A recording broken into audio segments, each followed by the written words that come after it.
Jane Petrie is the costume designer of the Essex Serpent. I'm David Buchanan with Gold Derby. Jane, you've done many period pieces in the past, but I feel like the Essex Serpent is unique because it's a period piece, but it seems to me like it has some real modern sensibilities.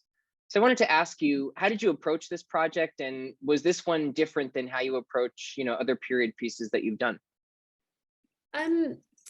So yes, I think at home in the UK we've got our kind of common, like you have Westerns over here.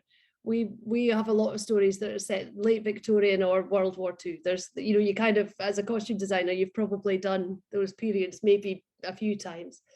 So I knew the period, and I knew that I didn't want to just do sort of something, you would never want to do something standard, but I wanted to try to push it around a little bit because it sort of makes it, I think the viewers are really used to the period. I just thought there might be a different way in, and it was such an interesting story with Cora's journey from London into Essex. It felt like you were going back in time. So we really wanted modernity in London, and we wanted London to feel like, that sort of the busy Victorian kind of hub that it was. I wanted to feel that when you got to Essex, it really was a backwater, and it was maybe unrecognizable as a village in England at that time, to the viewer, and to me it felt like we could do something really interesting with it, with research.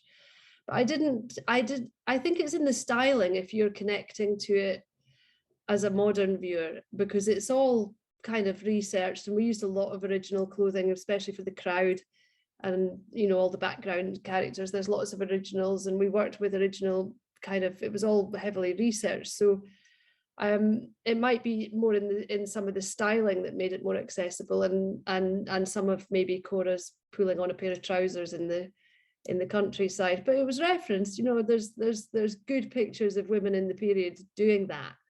So maybe the way that I went about, I'm quite confident in the period now because I've done it a few times, so I would be bending it a little bit within the constraints of making it feel real and authentic to the viewer.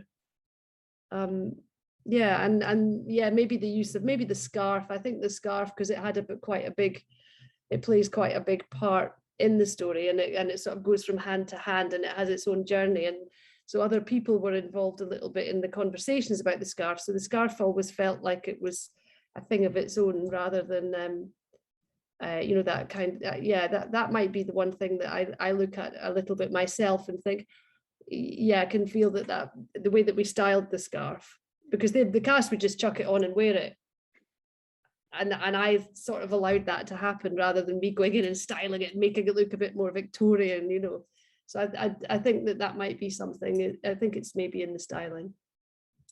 Yeah, you touched on so many things that I want to ask you about, but I want to start in one of the sources of the inspiration, which is Sarah Perry's original novel. I just wanted to ask you, how much did you draw on her prose and her descriptions in the novel, or did you rely more on the scripts and your director? How useful was having that novel in guiding your kind of design?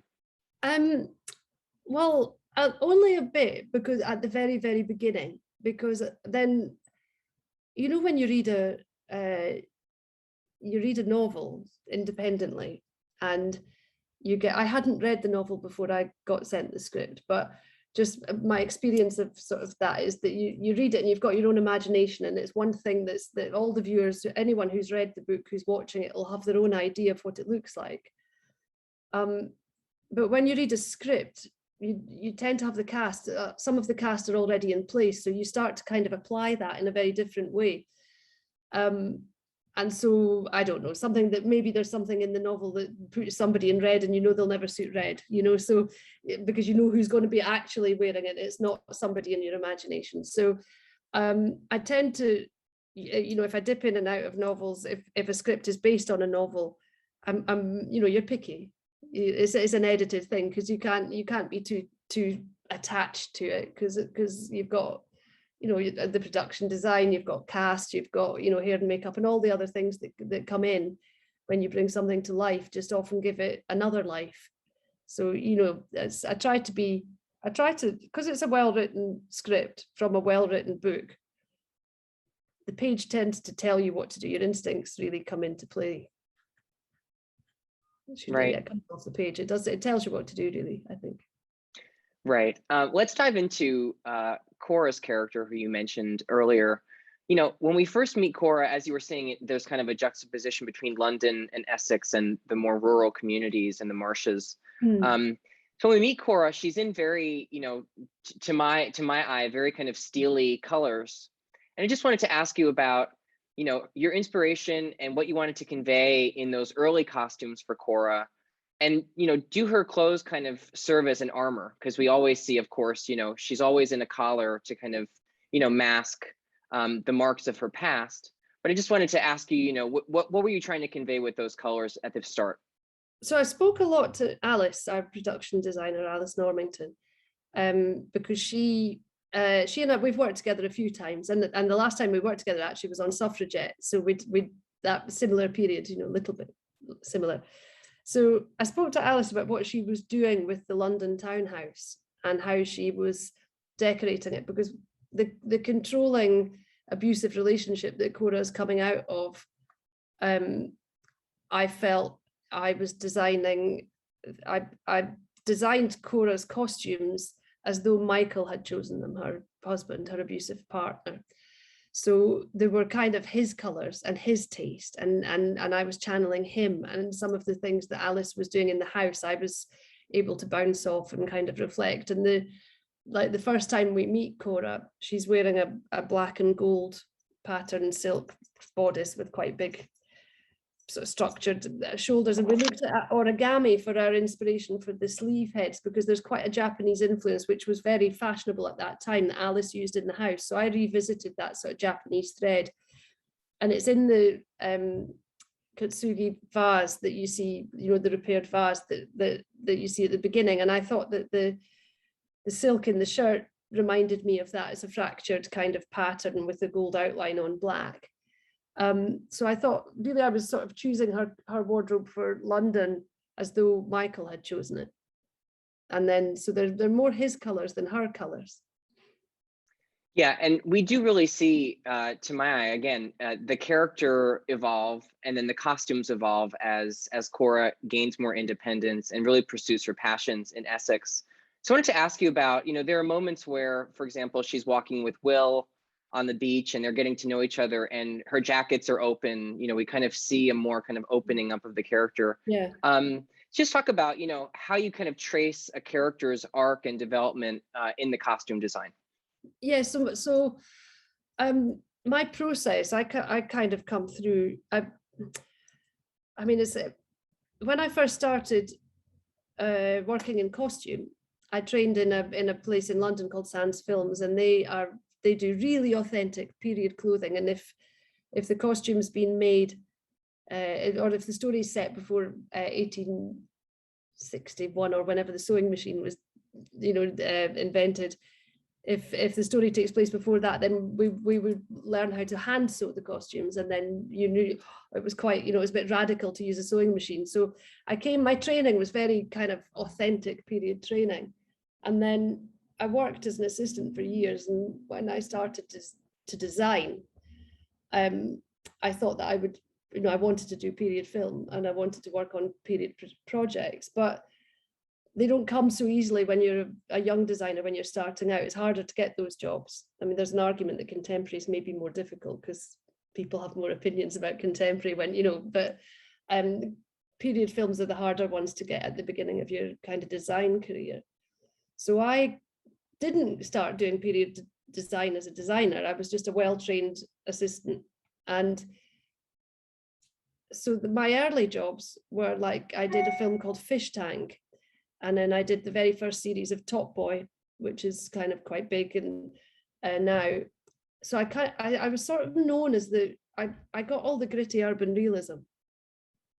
And the process that I sort of got used to, which was just extremely real, and it suits me as a person, that kind of works for me, and I enjoyed it very much, and I wanted to be really authentic.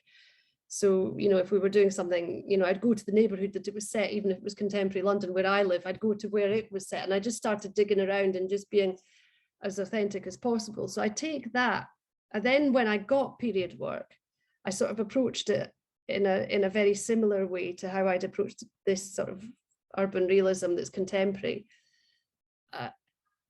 And I go about period work in the same way as I went about or would go around contemporary design. But I think I might not have been so ardent if I hadn't not been able to design period at the beginning. You know, I think that my period work is heavily informed by doing those gritty urban dramas, because I think that's why people call me, because I kind of do realism, you know, and I take it to period. So my period work isn't it's just always very sort of deeply researched at the beginning, and I kind of take that approach to period. So yeah. Did I sprawl off? Was that the question answered? You know, I think it's quite fitting, because especially on this limited series, because you know the theme of the show is really about the kind of modern versus the the kind of old fashioned, and and we do this journey back from you know as we travel into Essex, yes, and Cora's costumes opening up and going from this sort of tight London into. So the point that I was trying to make is, by applying all of that realism, then you don't make up costumes for scenes. So you tend to build a wardrobe, right? So Cora's London wardrobe that Michael had bought for her is really inappropriate in Essex, and that serves some scenes really, really well. You know, when she goes for dinner and she's overdressed and she's, you know, and so it works incredibly well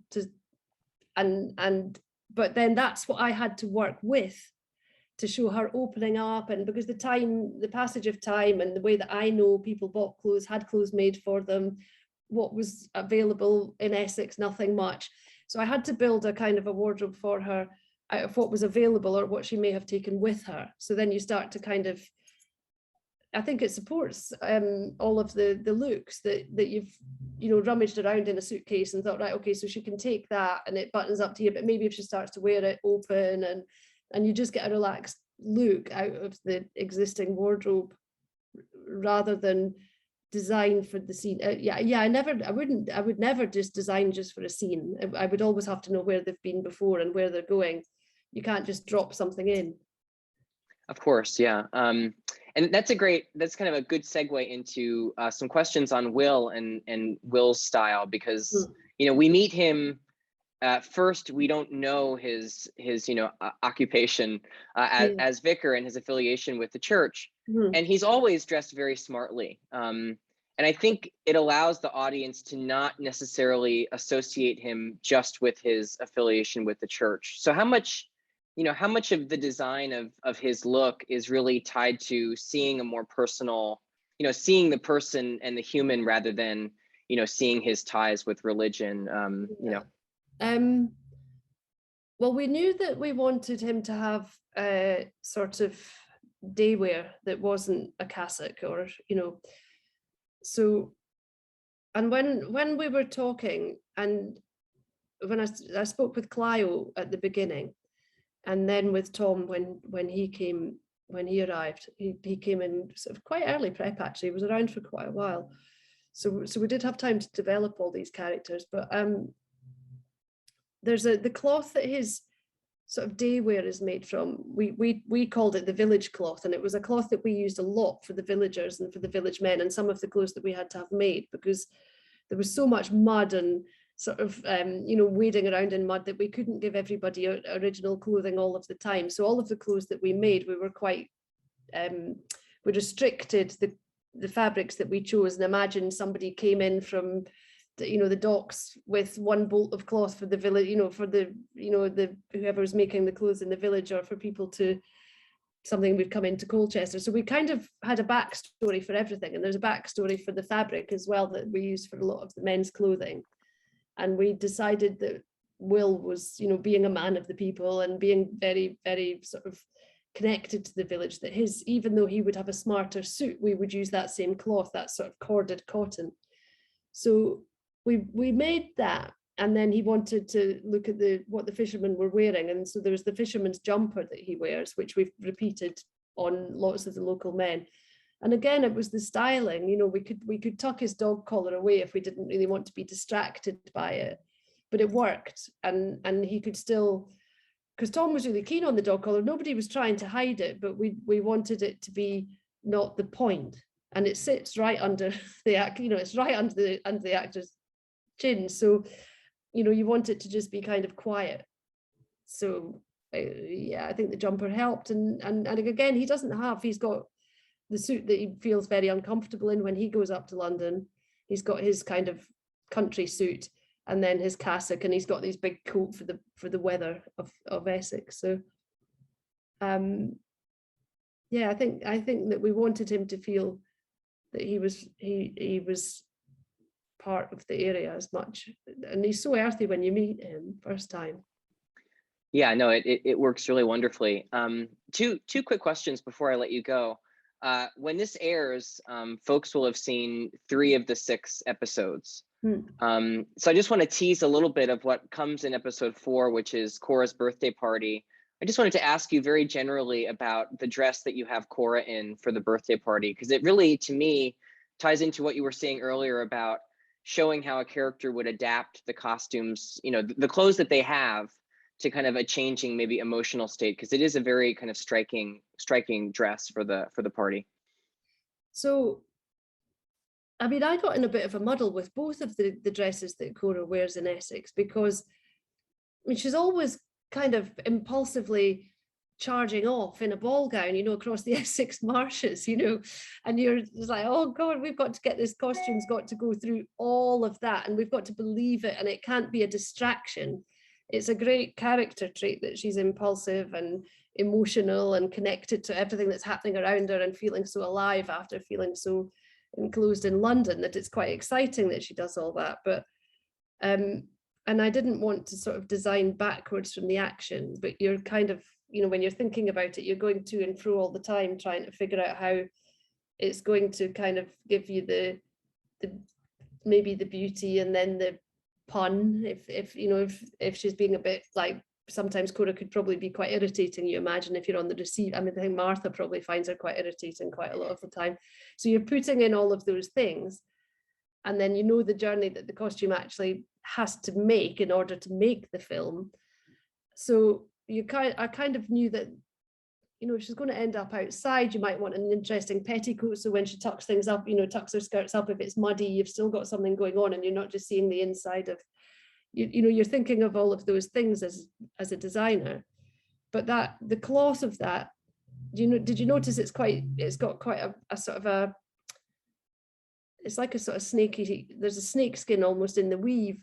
It was very serpenty, I thought, and it was too good to leave behind. And then it's got, you know, this sort of like big sleeves, but it felt quite right to go with a softer color, and it might have been something that she'd had when she was a little bit younger, before Michael got like so fully controlling, that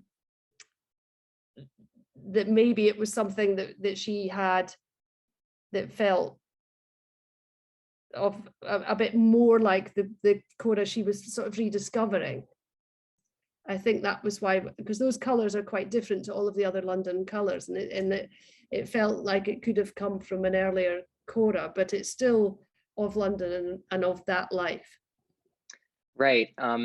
Is there any piece from the final 2 or 3 episodes that people haven't seen that you're really excited for them to see, or is one of your favorites? Yeah, I like the I mean, I really like all the I think some of the best work that I did with my team and I did were the villagers. Actually, we were really pleased with them, because they don't feel like just another Victorian village in England, or, you know, because, you know, we really worked hard at that. And I think that the more time you get to spend with the villagers, I really liked their looks.